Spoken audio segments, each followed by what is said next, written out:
Boleh, mangga. Assalamualaikum warahmatullahi wabarakatuh. Waalaikumsalam warahmatullahi wabarakatuh. Salam sejahtera bagi kita semua. Om Swastiastu, Namo Buddhaya, Salam Kebajikan, Sampurasun. Rampes. Yang kami hormati Ibu Abita Murtianti, anggota DPD RI, yang pada kesempatan hari ini berkunjung ke kantor Bawaslu Provinsi Jawa Barat. Bapak-bapak, tim pendamping, pertama sekali kita panjatkan puji syukur kepada Tuhan Yang Maha Esa karena ini kali kesempatan pertama Ibu berkunjung. Iya, betul. Tapi kami sangat senang sekali karena di awal-awal masa bakti Ibu menyempatkan berkunjung ke kantor kami ini. Sebelumnya kami menyampaikan permohonan maaf Bapak Ketua dan anggota Bawaslu Provinsi Jawa Barat karena H-1 saat ini sedang berada di kabupaten kota.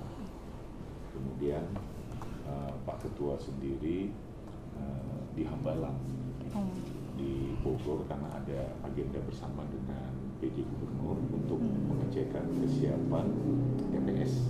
Jadi dibagi tim termasuk KPU, Pemprov dan Bawaslu. Izin Bu, terlebih dahulu juga kami memperkenalkan. Di sini ada Bapak Muhammad Jarwan, Kepala Bagian Administrasi, kemudian Kang Billy, beliau dari bagian hukum Humas Datin, kemudian Safa dari bagian administrasi. Kami juga ingin melaporkan bahwa sampai dengan saat ini hasil komunikasi kami dengan KPU bahwa logistik juga sudah terdistribusikan dengan baik. Hanya kemarin ada pergeseran tempat TPS karena sebelumnya titik-titik yang sudah ditentukan oleh KPU berhubung cuaca ekstrim pada saat ini, jadi ada peralihan yang tadinya di ruang terbuka berupa tenda mayoritas sekarang dimaksimalkan di dalam ruangan-ruangan tertutup karena prediksi cuaca kecenderungan saat ini siang sampai dengan malam itu hujan.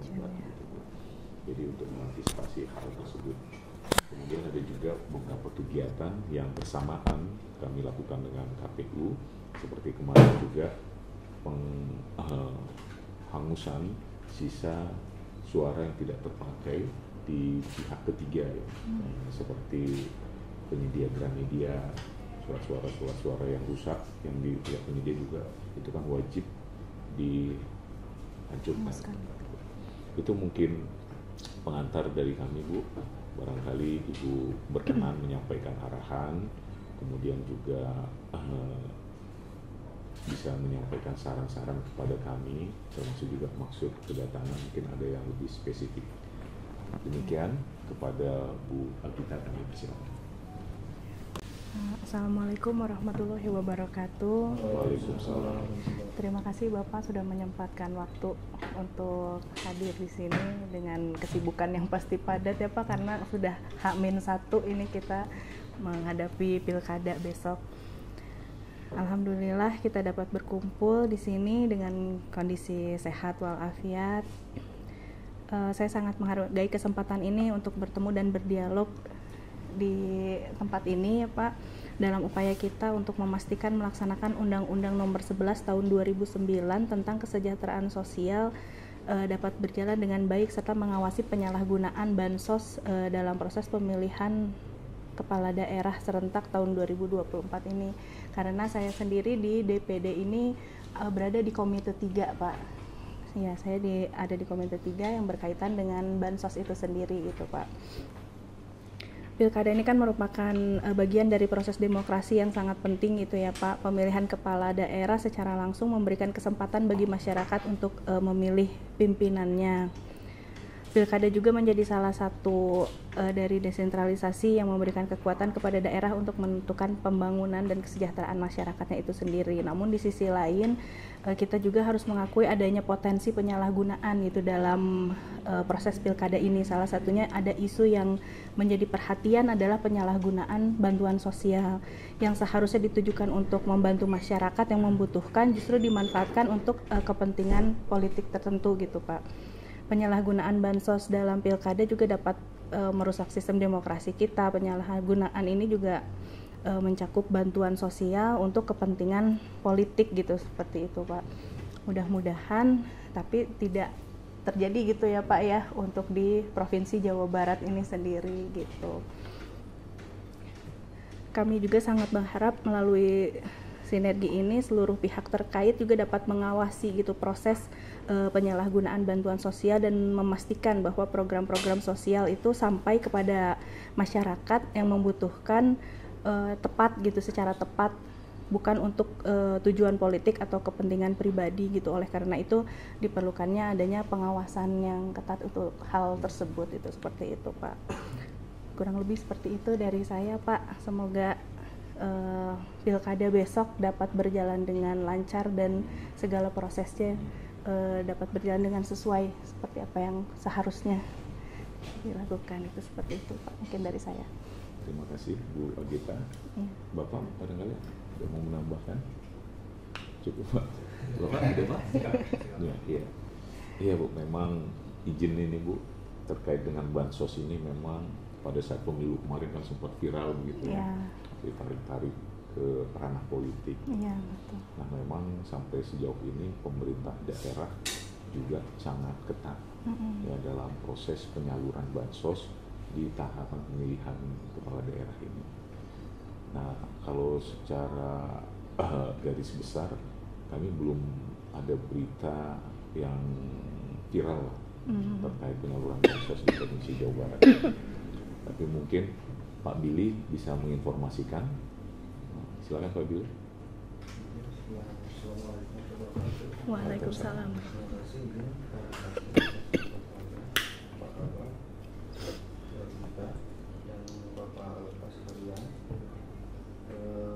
Beberapa hal barangkali saya coba informasikan ya, dan kita diskusi menyampaikan diskusi ya.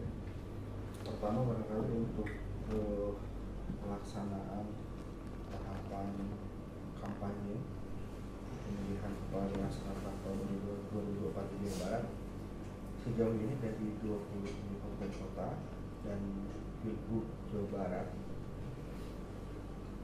belum terdapat temuan atau laporan soal penyalahgunaan bansos dalam kampanye. Itu juga patut kita apresiasi dan syukuri bersama, karena pada saat pemilu kemarin ada beberapa kasus yang muncul di Jawa Barat. Tentunya bentuknya itu kan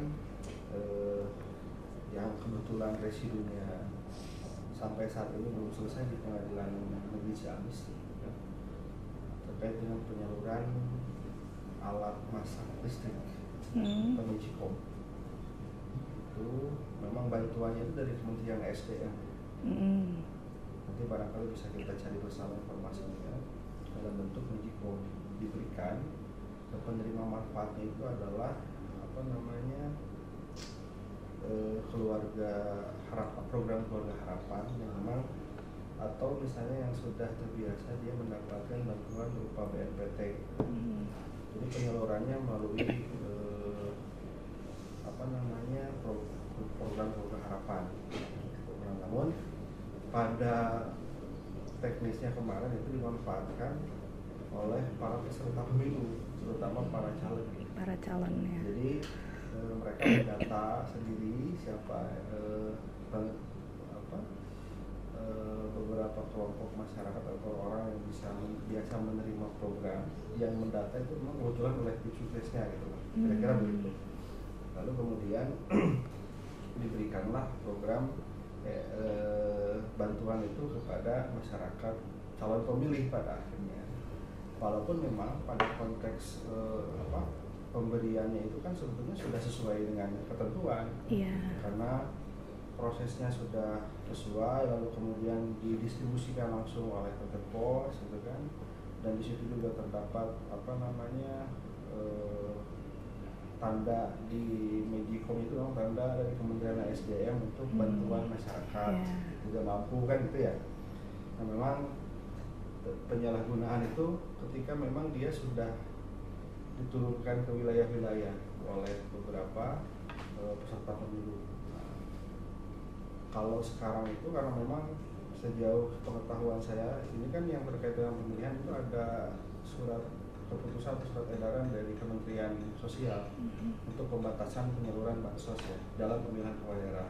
Mungkin itu yang kemudian menjadi patokan daripada peserta pemilihan ataupun partai pengusung pasangan calon yang sampai sejauh ini tidak ada kejadian serupa di pemilu ya. Nah, mungkin hal-hal tersebut juga menjadi pelajaran bagi kita semua. Nah, satu lalu yang kedua, sejauh ini juga Bawaslu Republik Indonesia, kemudian Bawaslu Jawa Barat dan Bawaslu Kabupaten Kota secara berjenjang, tentunya memang beberapa kesempatan sebelumnya sudah menyampaikan himbauan kepada peserta pemilihan ya, terutama kepada para paslon atau partai pengusung paslon terkait dengan penyalahgunaan bansos. Nah, memang itu menjadi beberapa aspek titik rawan yang kita catat gitu ya oleh Bawaslu dilakukan pemetaan dalam indeks kerawanan pemilihan. Tentunya memang terkait dengan soal beberapa daerah yang ada calon atau peserta pemilihannya itu dari incumbent ya. Namun sejauh ini alhamdulillah sampai saat ini kita belum ada temuan dan laporan terkait dengan penyaluran. Itu barangkali sementara Pak. Makasih ya. Mungkin yang perlu kami sampaikan bahwa terkait dengan perlindungan sosial ya Bu ya. Iya. Saat ini bahwa Provinsi Jawa Barat itu sudah mengalokasikan atau sudah menganggarkan untuk perlindungan ke pengawas ad hoc dari Panwascam, PKD dan PDPR itu semua di-cover oleh BPJS Kerja. Jadi apabila terjadi ya hal-hal yang tidak diinginkan seperti kecelakaan dalam proses pengawasan ataupun hal-hal yang di luar itu yang mungkin sampai meninggal dunia, itu saat ini sudah menjadi anggota BPJS Tenaga Kerja. Sudah ya. Jadi sampai dengan berakhirnya masa tugas mereka nanti, mereka sudah di-cover oleh BPJS ya. Untuk dari perlindungan sosial Bawaslu kepada jajaran yang ad hoc, terutama yang dari Panwascam sampai dengan PKD dan PDPR. Saya kira itu teman dari. Ya. Terima kasih Pak Jarwan. Jadi juga sudah disampaikan Bu terkait dengan bansos, kemudian juga BPJS tenaga kerjaan ya. Namun ya kita tidak bisa pungkiri juga selain BPJS ketenaga kerjaan memang kita sudah mengcover 2 bulan walaupun masa tugasnya pengawas TPS itu 1 bulan tapi kita cover 2 bulan karena di BPJS ketenaga kerjaan itu menganut azas mulai dari tanggal 1 sampai akhir bulan. Nah, sementara kita pelantikan tanggal 3 atau tanggal 4 berakhirnya tanggal 3 atau tanggal 4 Desember, jadi ada selisih waktunya begitu. Tapi memang kita dibantu tidak terlalu berat ya. Orang berapa Pak Jawan? 5.400 ya orang per bulan. Jadi preminya itu sangat rendah lah ya, dengan kategori penghasilan 1 juta ke bawah. Dan sampai dengan saat ini seluruh pengawas TPS kita sudah tercover itu. Hanya saja pada pemilu kemarin ya, ini juga menjadi beban kita, ada beberapa pengawas TPS kita malah yang belum tercover BPJS Kesehatan. Kalau BPJS Kesehatan kan itu individu. Iya.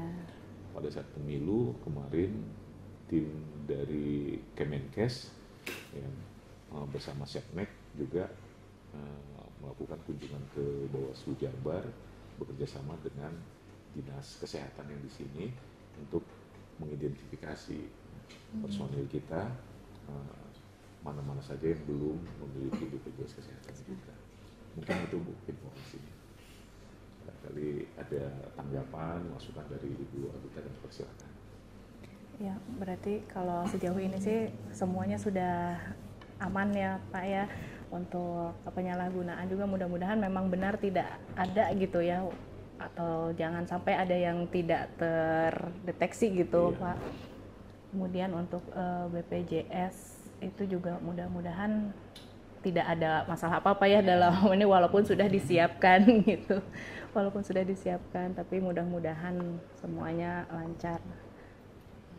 karena memang biasanya juga kan ada ya yang kelelahan itu Iya. sehingga memerlukan ini ya Pak ya, Ada yang jaminan meninggal. kesehatan. Iya, ada yang meninggal juga ya. Jawa Barat penyumbang terbanyak ya. Tahun berapa itu? 2019 ya? Ya, 2019 ya Pak waktu itu.